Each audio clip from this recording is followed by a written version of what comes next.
आपके साथ आत्मजा। लालू प्रसाद यादव के लगभग 15 ठिकानों पर आज सुबह से सीबीआई की छापेमारी चल रही है। जी हां, आपको बता दें, जिसको लेकर एक और जहां राजद कार्यकर्ताओं की ओर से प्रदर्शन किया जा रहा है, तो वहीं दूसरी ओर राजद नेताओं की ओर से इस छापेमारी को बीजेपी की साजिश बताई जा रही है।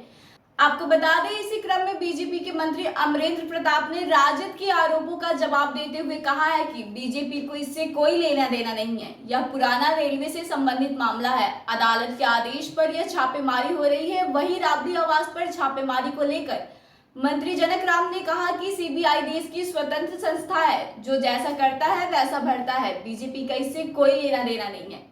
हम लोग अपने कामों में लगे हुए हैं। सीबीआई पर हम लोग को पूरा भरोसा है। दूध का दूध और पानी का पानी साफ हो जाएगा। एक बार आप खुद सुनिए क्या कुछ कहा है बीजेपी के इन मंत्रियों ने। के कार्यकर्ताओं और कई विधायकों ने आरोप लगाया है कि बीजेपी के इशारे पर और गलत दुर्भावना की वजह से ये सब कुछ किया जा रहा है। पार्टी और आप लोग क्या मानते हैं? देखिए, इसमें बीजेपी का क्या है? बीजेपी को इससे क्या लेना देना है?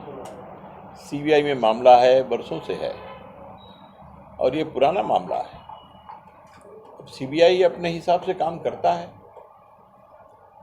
तो छापा पड़ रहा है, तो ये मामला है। अब वैसे समाचार में आ ही रहा है, ये रेलवे से संबंधित मामला है। जब लालू जी रेल मंत्री थे तो उन्होंने क्या क्या किया है उस समय, और उसके कारण मामला सीबीआई के यहाँ भी गया पहुँचा है। सीबीआई ने उसे स्वीकार किया हुआ है। उसमें अदालत का भी आदेश है, माननीय न्यायालय, हाई कोर्ट का, सुप्रीम कोर्ट का सब मामला है, तो उसके कारण हो रहा है। उसमें बीजेपी का क्या उससे लेना देना है? आरजेडी के कुछ नेता वो ये भी कहना है कि हाल के दिनों में नीतीश कुमार और तेजस्वी यादव नजदीक आ रहे थे विभिन्न वजहों से।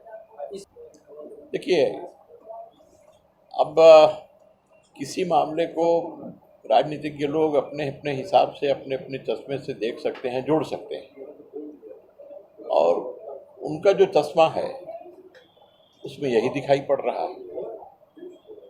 उनका किया हुआ अपना काम नहीं दिखाई पड़ रहा कि उन लोगों ने जो कृत्य किया है, और उसके कारण कितने मामले कोर्ट में चल रहे हैं, कितने मामलों के कारण जेल में जाना पड़ा है, किनको जेल में जाना पड़ा, सब सामने है। और आगे भी कुछ मामले ऐसे हैं जो लंबित हैं, उनकी जांच की कार्रवाई चल रही है, और कई स्तरों पर लंबित हैं। तो जहाँ लंबित है वहाँ तो कार्रवाई चलेगी ना, तो उसको राजनीतिक चश्मे से नहीं देखना चाहिए। मैं तो यही सलाह दूंगा कि जो मामला जहाँ है उसका क्या कानूनी पक्ष है, उसके बारे में पता करके संबंधित लोगों को उसका सामना करना चाहिए। दूसरे पर आरोप लगाने से उनका मामला कहीं आसान नहीं होने वाला है।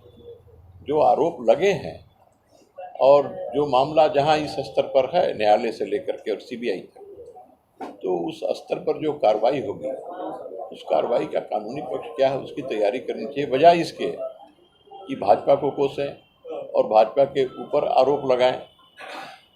जो उन्होंने किया है उसका सब परिणाम है, और जो विभिन्न अदालतों में और विभिन्न इस प्रकार की जांच एजेंसियों के स्तर पर जो मामला है, और उसके आधार पर कार्रवाई चल रही है। ये कार्रवाई तो आज का नहीं है, पहले का है। हम तो प्रिंट मीडिया, इलेक्ट्रॉनिक मीडिया के माध्यम से जानकारी मिल रही है, जैसे आपने कहा है। सवाल है भारतीय जनता पार्टी का, तो भारतीय जनता पार्टी के कार्यकर्ता होने के नाते सहयोग कार्यक्रम में मैं उपस्थित हूँ। बिहार के समस्त जनता जनार्दन के जो समस्याएं होती है, उस समस्याओं का निराकरण करने के लिए हम लोग बैठते हैं। भारत माँ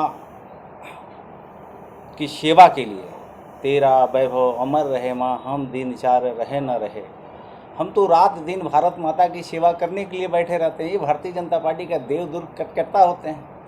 रही बात जिनके ऊपर आप आरोप लगा रहे हैं, आरोप बता रहे हैं, तो मुझे लगता है कि देश का सीबीआई स्वतंत्र संस्था है, और बिहार के यशस्वी मुख्यमंत्री आदरणीय नीतीश कुमार जी बार बार कहते हैं कि न हम किसी को फंसाते हैं, न हम किसी को बचाते हैं। उसी कड़ी में देश के यशस्वी प्रधानमंत्री नरेंद्र मोदी जी कहते हैं कि न हम खाने देंगे और न किसी को खाएंगे न। तो मुझे लगता है कि देश के और राज्य के जो अगुआ हैं, देश की सेवा में लगे रहते हैं। जो जैसा करता है वैसा भरता है, और ये जांच का विषय है, जांच चल रहा है। और आप ही लोगों के माध्यम से समय समय से गरीबों के मसीहा का उपाधि लेने वाले लोगों को ठिकाना का भी जानकारी हो जाती है। नहीं तो हम बिहार प्रदेश के और देशवासियों को, गरीबों को ये ठिकाना भी पता नहीं चलता है कि गरीबों के नाम पर कितने बड़ा बड़ा आशियाना लोगों ने बनाया है, कहाँ कहाँ ठिकाना बना है। तो हम तो आप लोगों को धन्यवाद देना चाहते हैं, प्रिंट मीडिया, इलेक्ट्रॉनिक मीडिया को, कि आप लोग गरीबों के मसीहा का ठिकाना भी आप लोग पता करके देश और दुनिया को बताने का काम करते हैं। ये सीबीआई स्वतंत्र है, अपना संस्था है, अपना काम कर रही है। और मुझे लगता है कि हम भारतीय जनता पार्टी के अपने कामों में हम लोग लगे रहते हैं। 365 दिन साल होता है, 1825 दिन हम देव दुर्लभ पार्टी के कार्यकर्ताओं को, दीन दुखियों को सेवा में हम लगे रहते हैं। उससे ज़्यादा मुझे कुछ कहना नहीं है। दूध का दूध और पानी का पानी, जब संस्था है तो जांच हो रही है, जांच में सामने बातें आ जाएगी। सीबीआई पे भरोसा